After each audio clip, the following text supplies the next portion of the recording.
ସମ୍ବଲପୁର ଜୋନ୍ର 9ଟା ଜିଲ୍ଲା ଅଛି। 9ଟା ଜିଲ୍ଲାରୁ 1,16,822 ଜଣ ପିଲା ଅଛନ୍ତି।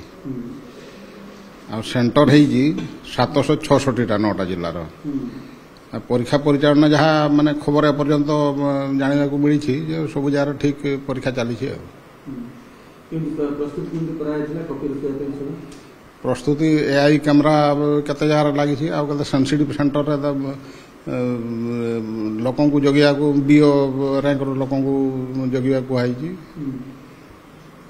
ଆଉ CCTV ଲାଗିଛି ଢେର ଜାଗାରେ ଯେଉଁ ସେନ୍ସିଟିଭ୍ ସେଣ୍ଟରରେ। ଆଜି ପ୍ରଥମ ଫାଷ୍ଟ ଲାଙ୍ଗୁଏଜ୍ ଓଡ଼ିଆ ଥିଲା। ନା ଏପର୍ଯ୍ୟନ୍ତ ସେମିତି ଅପ୍ରୀତିକର କିଛି ଘଟଣା ଘଟି ନାହିଁ। କପି ବି ଆମର ଯେଉଁ ସ୍କ୍ୱାଡ୍ ଯାଇଥିଲେ ସେ ଏପର୍ଯ୍ୟନ୍ତ କିଛି କପି ଧରି ନାହାନ୍ତି। 28ଟା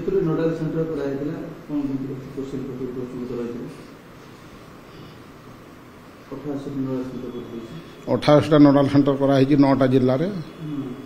ଆଉ ଡେସ୍ପାଚ୍ ଟିମ୍ 199ଟା କରାହେଇଛି, ଯେଉଁମାନେ କି ସକାଳୁ ନୋଡାଲ ସେଣ୍ଟର ନେଇକି ସେଣ୍ଟରରେ କ୍ୱେଶ୍ଚନ୍ ପ୍ୟାକେଟ୍ ସବୁ ନେଇକି ଦେବେ।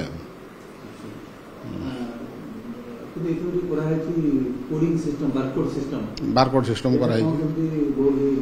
ବାରକୋଡ୍ ସିଷ୍ଟମଟା ଯଦି କିଏ କ୍ୱେଶ୍ଚନ୍ କେଉଁ ରାସ୍ତାରେ ବି ଖୋଲନ୍ତୁ, ଗାଡ଼ି ଭିତରେ ଖୋଲନ୍ତୁ, ରୁମ୍ ଭିତରେ ଖୋଲନ୍ତୁ, ତ GPS ଯେଉଁ ଲାଗିଛି ବାରକୋଡ୍ ସିଷ୍ଟମରେ ସେଥିରେ ଜାଣି ହେବ କିଏ ଖୋଲୁଛନ୍ତି।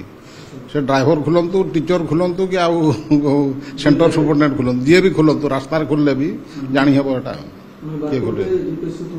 ହଁ, ଜାଣି ହେବ ଏଟା କିଏ ଖୋଲିଲେ।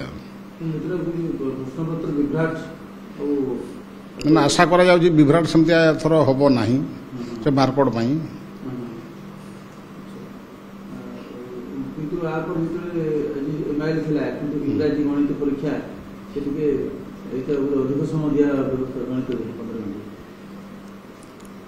ହଁ, ଗଣିତ ଦିନ 15 ମିନିଟ୍ ଅଧିକା ସମୟ ଦିଆହେବ।